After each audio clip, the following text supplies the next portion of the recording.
education is not about those books, or that content in the curriculum. It's about developing as a good human being. Whatever be the question, education is the answer. It's we, not you or me.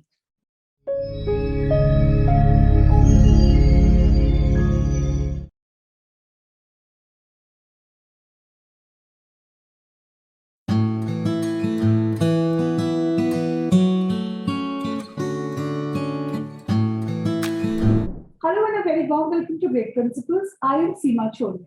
Great Principles, an educational and interactive talk show that brings together best school leader of the nation and beyond. Every great dream begins with a dreamer. Always remember, you have within you the strength, the patience, and the passion to reach for the stars to change the world. Each of us dreams, each of us contributes towards the greater good of the society. But not each of us dreams to become an educator and make the world a better place than yesterday. For they carve the new generations out of nothing and deliver citizens to the world. My illustrious guest of today is a school leader who embodies the strength, the patience, and the passion to change the world through her students. Please join me in welcoming Dr. Amrita Vohra, Director Education, GEMS Education India, and Executive Principal, GEMS International School, Gurgaon. Welcome to Great Principles, ma'am. It's truly an honor to have you today. Thank you. Thanks a ton. So, ma'am, I'm really looking forward for this conversation, and I'm sure my leaders are going to gain a lot of insights from this. So let us begin where it all started. Once upon a time, you realized that you were destined to become a teacher. And as an educator, you had a clear mission, and that was to reform the education to make it more and more beneficial for the young leaders. So what educational reforms can help young learners develop skills and competencies? I think if I go by what my mother says, I started this journey well as a child. I used to apparently help all my younger siblings, all my cousins as a teacher. Every time I probably got the opportunity to get everybody. So that happened, but otherwise I was pretty much a bookworm. Never thought I'll get into this profession. Started out in higher education. After clearing the CAT exam and not going ahead with an MBA because I decided, no, this is not what I want to do. Quite to the chagrin of my father. But nevertheless, I think after higher education, once I was a mother and I realized what was going on and I was looking for a school for my son, I realized there was something missing, something really needed to change. And that's when I joined schools. I began this school with my child being the first student. I was the headmistress, and then within 3 years, the school was flourishing. And yes, because it was different, because it was doing the things that children really needed. Today, my son is is a young man, a grown up. But so the journey has been amazing. And it's a journey of learning, whole lot of learning. And the only thing I think we can really genuinely teach children, or who are we to teach actually, but help children with, is learning how to learn. And all the time, being a real learner, because we don't know what's in store tomorrow for them. None of us can predict the future, and it is changing at a very, very fast pace. So tomorrow, these children will require skills which probably are not even heard of today. Information is like, today it's at the click of a button, and very soon it'll be a chip in your head. It doesn't really matter. But what really the job of a school or education really is to ensure the children really know, or young people know, what to do with information. Information is all over. To segregate between the right kind of information, misinformation and disinformation, genuinely to figure that out, and then what to make of it, what to do with it, how to use it creatively, critically, for a sustainable society ahead. Wonderful. What a beautiful thought. Make them understand how to learn. Teach them how to learn. That is something, when a child understands this, that how am I supposed to do the learning? That is when he's open to all. And as you rightly said, we cannot predict what skills they will require. So we all need to focus on this, that our children have willingness to learn and are ready to learn whenever they have an opportunity to, and that is how they will grow. Going ahead in our conversation, ma'am, to prepare the future generations to be the world leader, the educators themselves have to make progress and upskill constantly.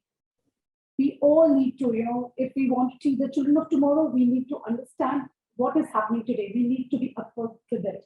So how do we instill the importance of continued learning in our children and simultaneously in our teachers too? I think as educators, first and foremost, we all need to model that behavior. As a mother, if I read a lot, I can figure that probably my child will also develop that same habit. Similarly, as an educator, I mean, I'm taking exams even today. So I'm preparing every now and then, I'm upskilling. And so are all the fellow educators in my school. And actually no school or no educational institution, is better than its teachers.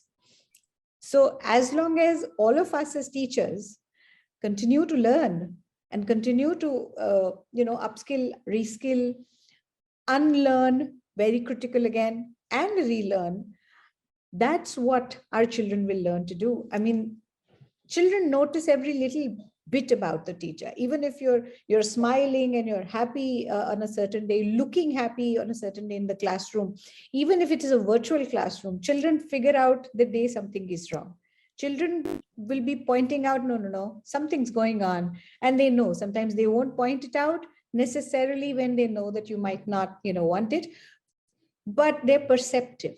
And each bit about the educator really has a very, very far-reaching impact, sometimes even stronger than what is the impact of parents.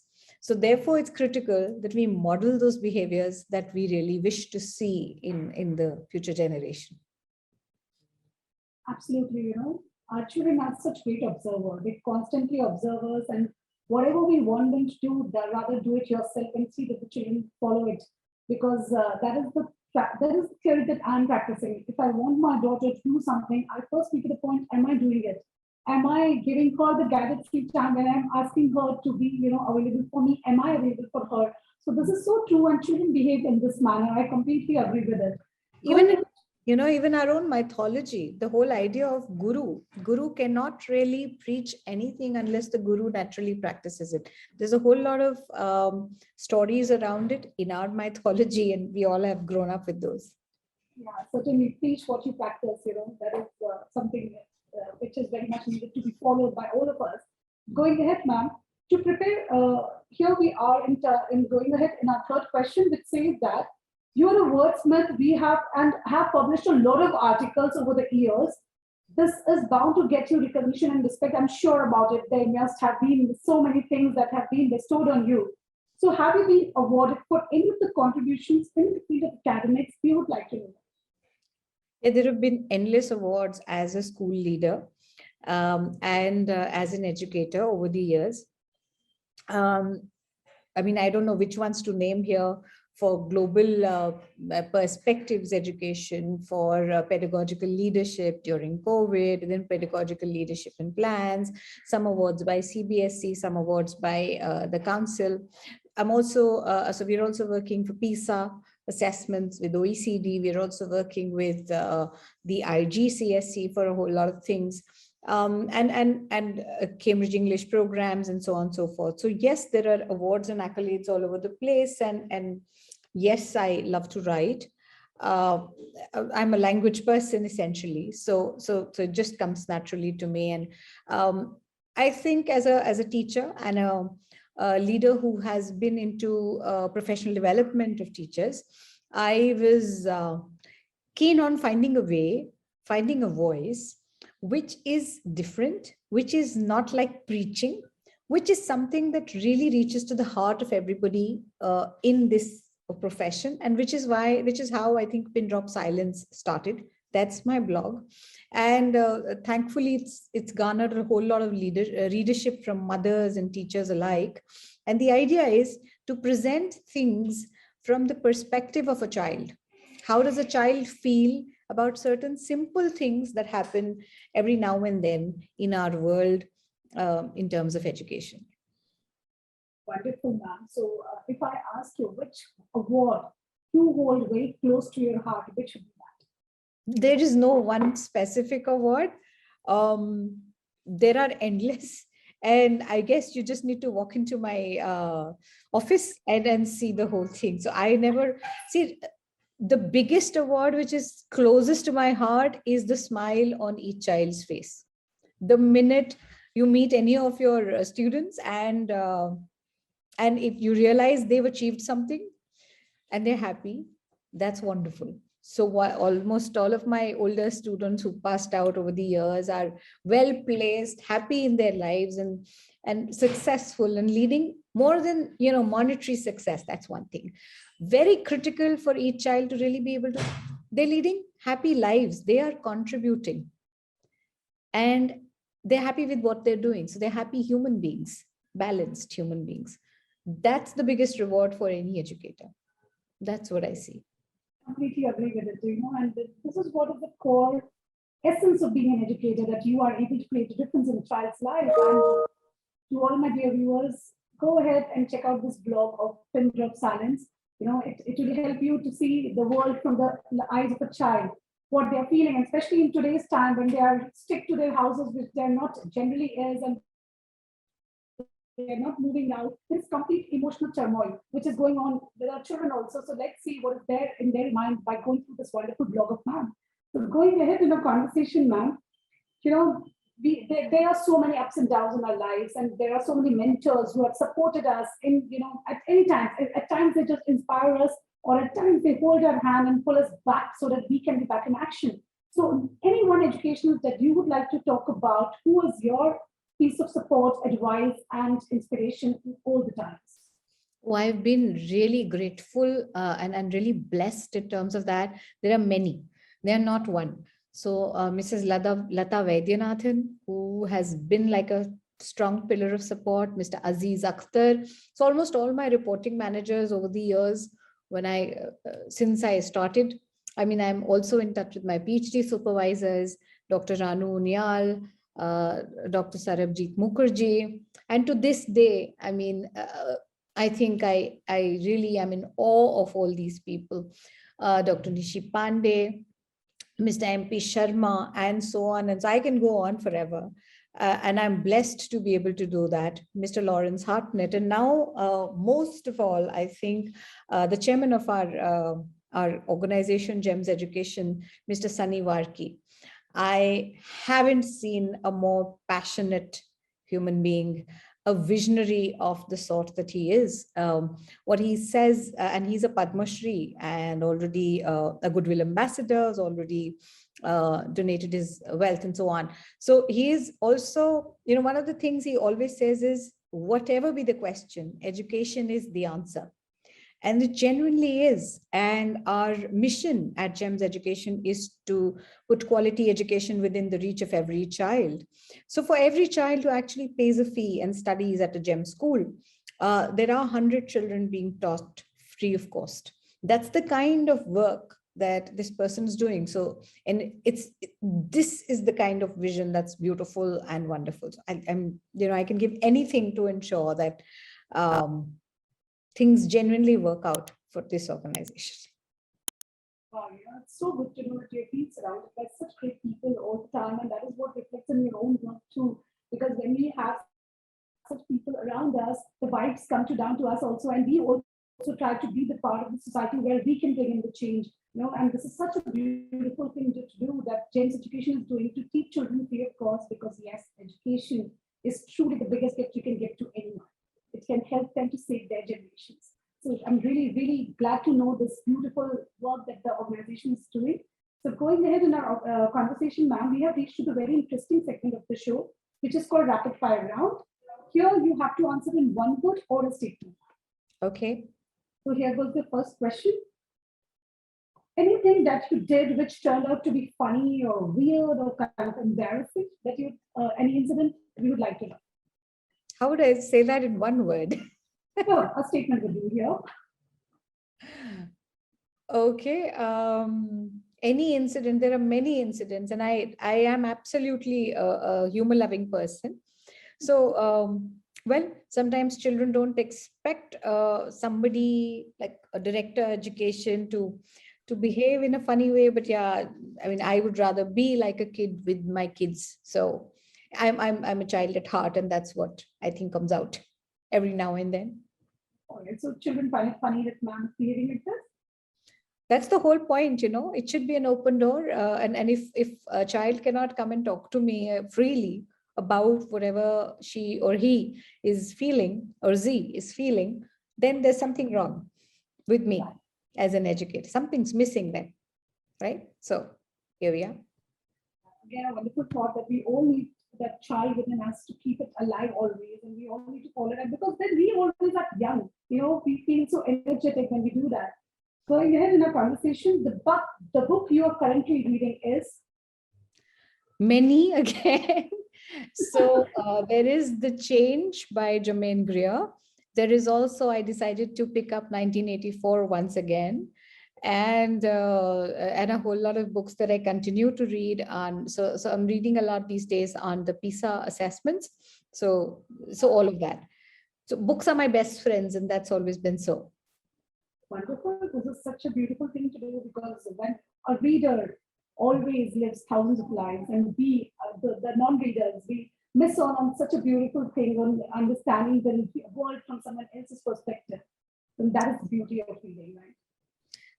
It lets you create a world, an imaginary world of your own also around, and it's a beautiful world, and you can do whatever with it. So it's beautiful. It's beautiful to genuinely read. Certainly. Going ahead in the next question that says that, could you teach us a few hand mudras? The Bharatnatyam Hasta Mudras. Okay, all right. So you have read the profile fairly well. All right. So it's been ages now. I may not remember the names, but maybe this is one of the mudras very often used to represent the deer. One is this. One is this. Maybe this way it's more visible to you.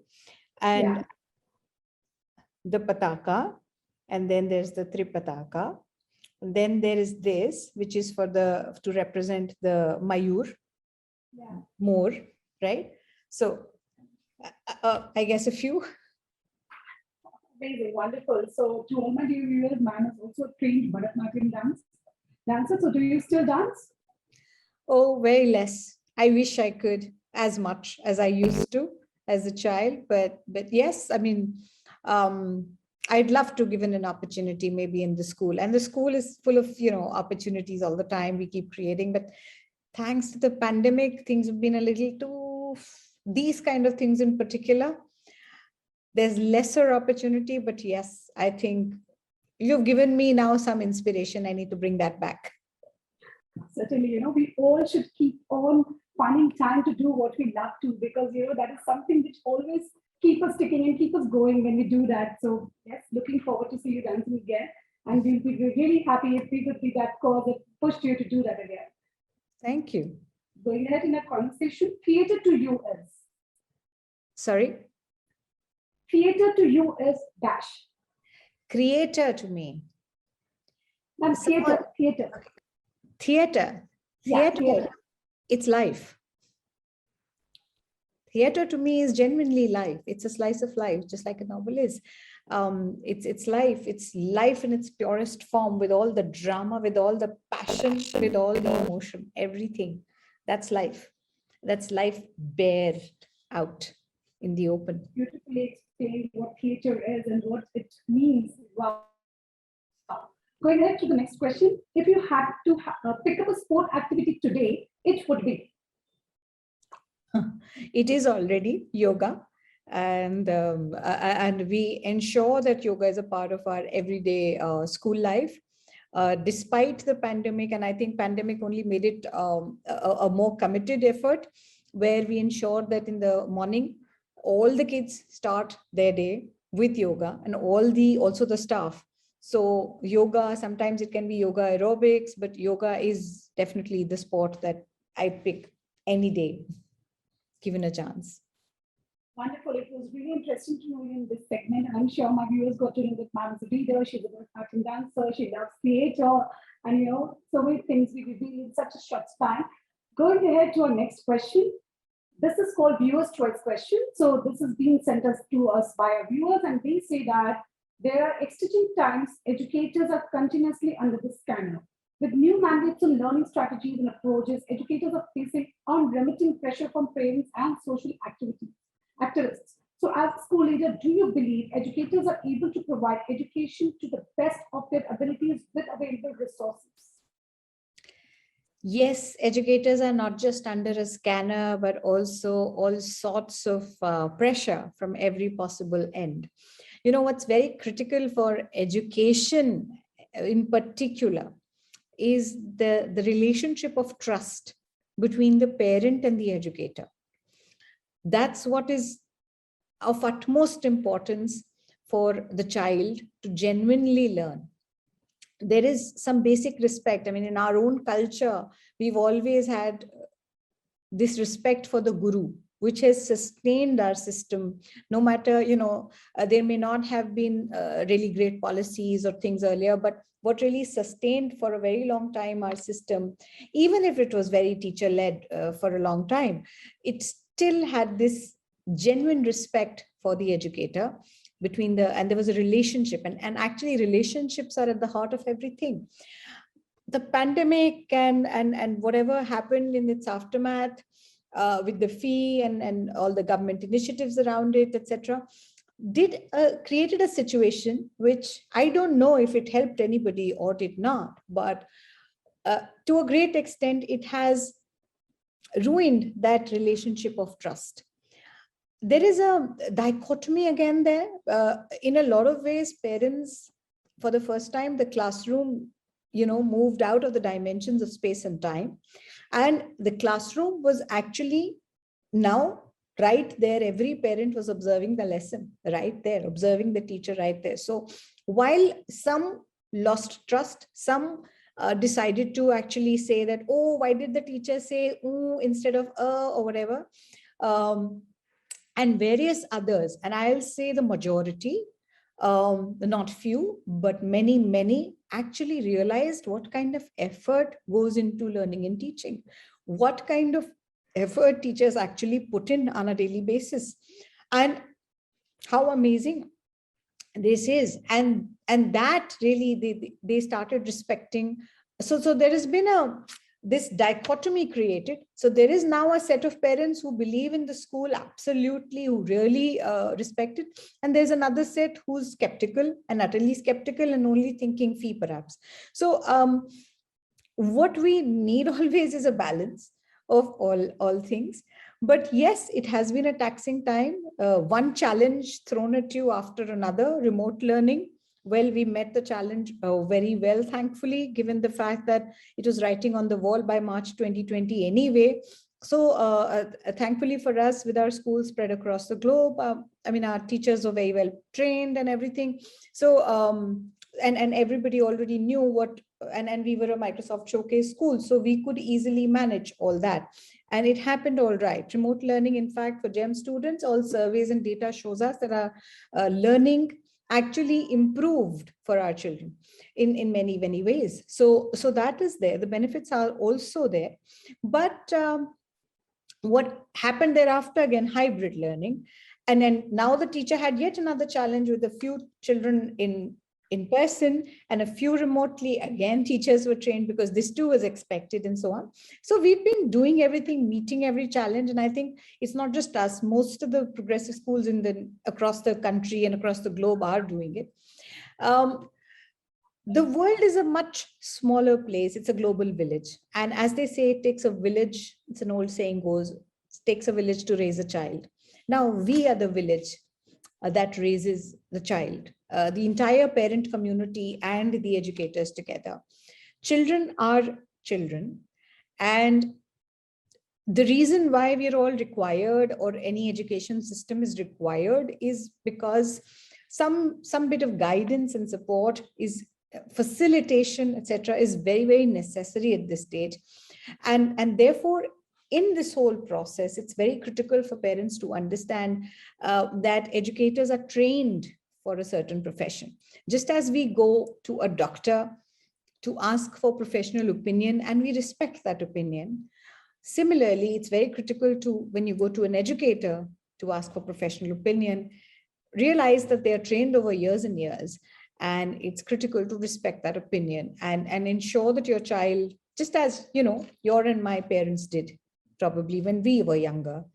Not all things were perfect back then too, and neither are they today. But it's important that there is a relationship of care between the nurturer, the teacher, the child.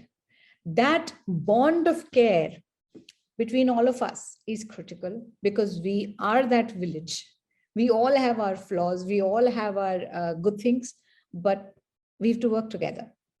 It's we, not you or me. Absolutely. This is what the child is looking forward, the partnership of all the stakeholders to work together. And I completely agree that what our teachers are doing, because I can imagine just with two kids at home, when they're not going to school, how frenzied I am. And the teacher who's handling so many students, even virtually, she's trying her best and, giving out the understanding that she caters to each one of us. She ensures that she asks a question to each and every child. There are 43 students, 45 students in the class, and she's doing that even virtually. So hats off to But I think it's very critical when you're in a virtual classroom to ensure that the number of students in the classroom is limited. And in our system, we have ensured that. Teachers are human beings, so they don't have some magic wand. And it's an absolutely different pedagogy which is required when you're doing remote learning. And I often find various schools where teachers just struggling with telling the child, please camera on kar lo. Yeah. That's not on, right? So the child is going to do anything in a virtual classroom only if it is student led. If the child is actually, each child is actually feeling that I am the one who's absolutely engaged and, oh, this is needed of me. And if the child wants to do only, then will she or he do something. So that is critical. For that, you need a whole different set of training and an absolutely student-centered classroom. So the environment has to be such where student agency, student choice, and voice are primal and they matter. And so each child feels that sense of ownership and responsibility for their own learning.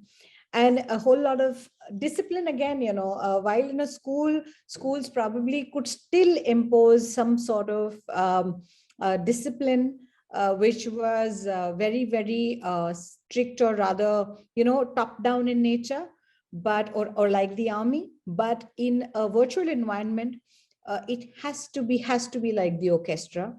Nobody, it's not top down, it's every single person is self-disciplined, and that's what is needed for virtual learning. The very nature of it is such, and only then does it function. And when it does, it's not like, and collaboration, it's no longer just collaboration between 2 kids or 4 kids or 5 kids in the classroom. It's collaboration which is virtual in nature, collaboration which is happening between one child in maybe sitting in Delhi and one child sitting in Beijing, or one child sitting in some part of the US or some part of Switzerland or wherever. So it's global, and it is amazing how children today also understand so much of cross-cultural communication, because genuinely the classroom has transcended the ideas of space and time. So today's teacher is not dealing with, there's a whole lot of co-teaching happening where teachers from different parts of the globe are connecting and designing lessons together, delivering them together. Children are interacting and learning things through each other, through a whole set of activities. So these are the things that need to be planned for remote learning to be genuinely successful. Otherwise, I mean, you can't really replicate a typical lecture-based lesson on remote platform. It won't be successful.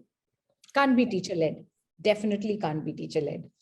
Then, if it's just a video or a lecture, then, well, I mean, there's loads. Why do we need the teacher? Right? Why do we need the school? The school is not about, education is not about those books, or that content in the curriculum. It's about developing as a good human being.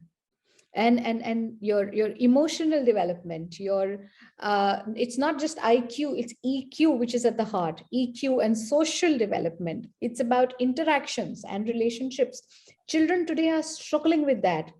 The pandemic of social isolation is even more critical than the actual pandemic. So we need to be very sure that SEL, social emotional learning, is at the heart of everything that we do. It cannot be, or value led education cannot be something which is like एक moral science का period होगा उसमें ना हम values सिखाएंगे, उस तरह तो किसी को नहीं आएगा. कौन बोलेगा अच्छा बेटा झूठ नहीं बोलते तो झूठ नहीं बोलना है, ठीक है आपने बोल दिया तो मैं नहीं बोलूंगा क्या. It doesn't work like that. It has to be embedded into everything we do every day. And so does general awareness, so does social emotional learning. So every single member of the team has to buy into it. It's the culture that gets created when each one thinks alike, right from the person who's serving tea in the school, the person who's guarding the gate in the school, to the person who's probably wielding that pen, which signs off on every document. It's very, very critical that each one thinks in a similar way and is working towards the same vision, towards the same goal, and is ensuring that each child matters, each child's potential is genuinely realized. I completely agree with you, ma'am. When I view my children's lectures at time, I feel that there is something missing, and I think many schools are just mimicking the classroom in the virtual environment too. And you rightly said that this is whole together a different setup. You need different approach, different pedagogy, and also different kind of training for your teachers here. Rather, what I am observing here, many schools have, the number of children which were physically there in the class are even attending the class virtually, and teacher is handling that, and I don't know how. So this is the biggest takeaway from the lesson, that a different approach needs to be designed for the virtual classes to be successful, which are certainly going to stay. We cannot go away with this remote learning method now. So I think a lot of insights now have already shared how we can plan it out, what kind of processes are required, and there are many, many more things to it. Certainly, ma'am. So I think there is a lot to do more with the virtual learning. It's so much more. I just need to think, okay, chalo, classroom we are connected on Zoom, or we are connected on Google Classroom, but it's not that. It's not that simple. Technology is just one end of it, and a very, very small aspect of it. Pedagogy is the real thing, the style of teaching and learning, or learning and teaching, and you need a genuine sense of student ownership, otherwise it doesn't work. Absolutely. Completely agree with you. Talking to you, I realized that, come what may, educators carry on with their exemplary work that they are doing.